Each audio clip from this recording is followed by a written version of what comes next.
Eastern on Fox prior to the FAU-Ohio State game. Nick, what do you think? Does Ohio State continue their dominance over Michigan this year? So this is the big question for Michigan more so than Ohio State. Obviously, Urban Meyer never lost to Jim Harbaugh. This should be Michigan's best chance. New coach. They lose Haskins. Much people like Justin Field. Meanwhile, Michigan returns so many great players, especially the majority of their offense. They get Shea Patterson back. Because Chris Carter's not here to get so upset about this, yeah, this is the year. Michigan, Harbaugh finally gets it done. Vindicates me for 4 years ago calling him the best football coach, pro or collegiate in America. It's just been a slow burn for Harbaugh. So, yes, this is the year. I don't think that's going to do it, though. As much as I like Harbaugh, that in and of itself, beating Ohio State won't make it. En route to an undefeated season. Look, I'm torn because I grew up in Ohio. But my daughter goes to Michigan. So I think I'm going to actually be at that game.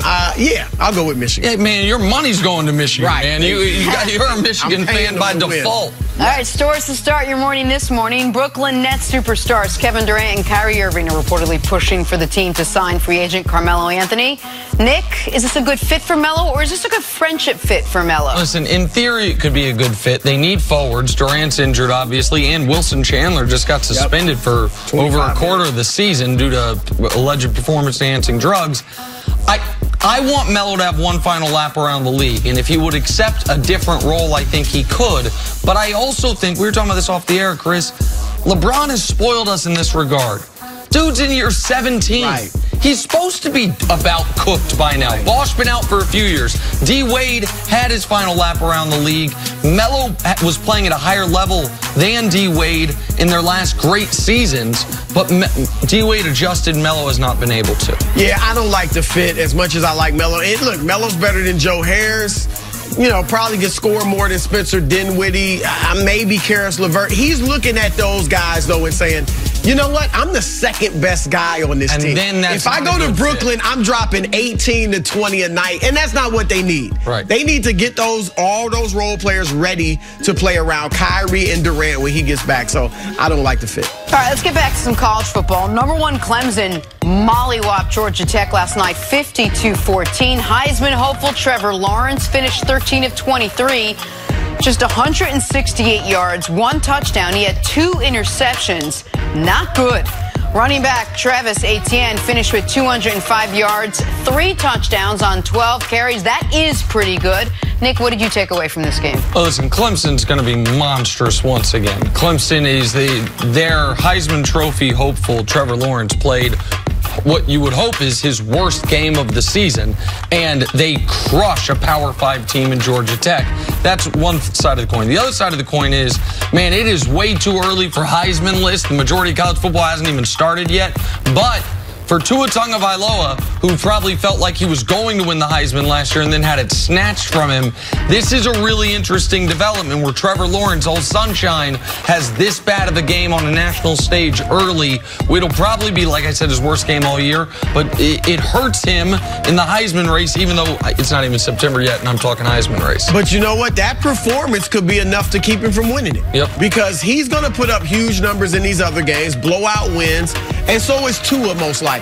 So if Tua doesn't have this type of performance, you're right, it could move him ahead of Lawrence. But in the Broussard Heisman Index, which is already out. Okay. All right, Travis Etienne is #1 right now. You didn't even mention him. You're sleeping on the running back. He's not going. Everybody's devaluing the running back. But still, the most exciting play in football is the long run for a touchdown by If a running back's going to win the Heisman, it's going to be the kid at Wisconsin, Jonathan Taylor. He averages over 2,000 yards a season. 2 years into his collegiate career, he could go over 6,000 for his career this year. If it's a running back, it'd be. All right, watch out for Etienne. Start of a new era in Pittsburgh. Without Antonio Brown, without Le'Veon Bell, a clean-shaven Ben Roethlisberger ready to lead this team back to the postseason after missing the playoffs last year. He will have Juju Smith-Schuster and James Conner as his main weapons. Now, add to that the fact that Big Ben is no longer doing that weekly radio show. Nick, you think we'll see a new Big Ben this year? No, I don't. I can't say it's not possible, but to me, it's not likely. Listen, the radio show, from what I understand from talking to people at that radio station, when Ben was talking with the team about his contract extension, they made it clear to him, listen, we're not going to tell you what to do, but we would greatly prefer if you handed those reins off to someone else. By the way, James Conner is now going to do weekly radio show with that radio station, and good for James, by the way, because that does pay legitimate money. For Big Ben, it's a rounding error. For James Conner, it would be a nice little extra supplemental check for him. But in my experience, super rich, super successful people that are, as far grown adults in your late 30s or older, don't go through a massive change unless they have a massive event in their life that forces it. We were talking Melo a moment ago. Man, if Melo was ever going to change, the fact that the whole league has passed on him a couple times, it looks like, you would hope that is enough for him to change.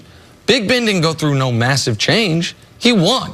Big Ben had a beef with Antonio Brown. Antonio Brown's gone. He had a beef with Todd Haley. Todd Haley's been gone for a couple years. He conducted himself a certain way, and that way got the GM to come out and say, he's the adult in the room. Y'all are a bunch of kids. So why would he change? Now, he's an amazing football player.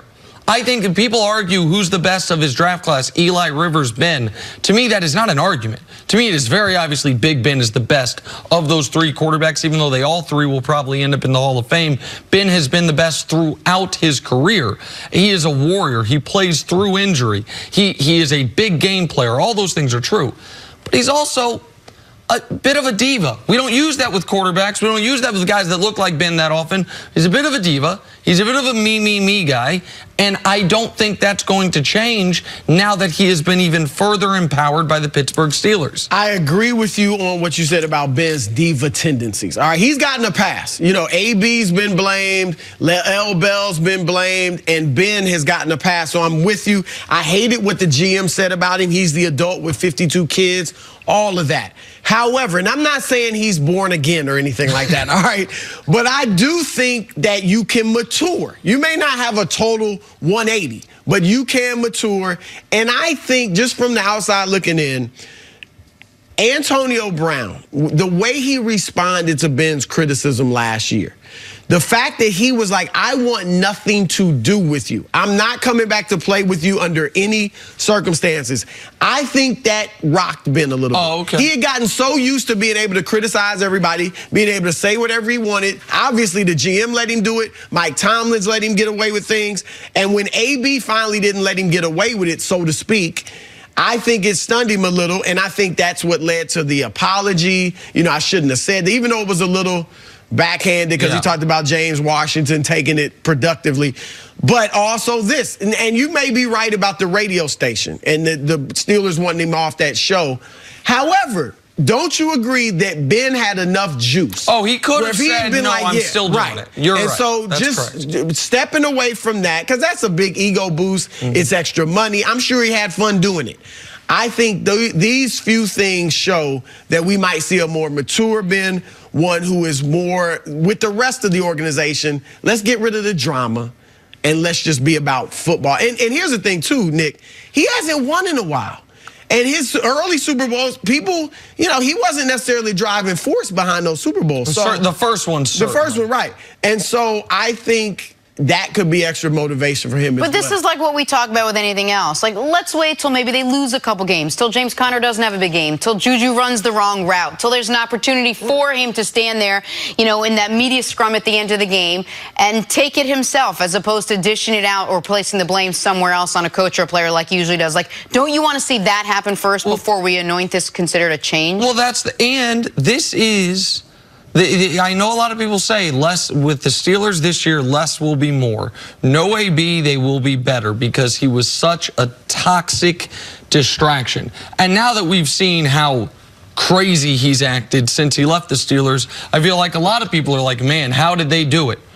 Okay, but they knew however he was in that locker room, and they still had the owner of that football team, multi-generation owner, go travel to Antonio to try to salvage it. This was not a, I'm leaving you, good, I'm leaving you too. We, you know what, wipe our hands of it, mutual divorce. No, one party asked for a divorce, the other one said, can we go to counseling? Can we work this out? Come on, let's talk about it. What about a trial separation? And so it's a little revisionist history that the Steelers wanted to be out, not by you, but that the Steelers wanted to be out of the Antonio Brown business. They didn't. They knew everything that came along with him, hot air balloons, blue hair, blonde goatee and all, and they still said, man, 1,600 yards, 10 touchdowns, 100 catches. Maybe can we bring that thing back? So I just think that that division's too tough.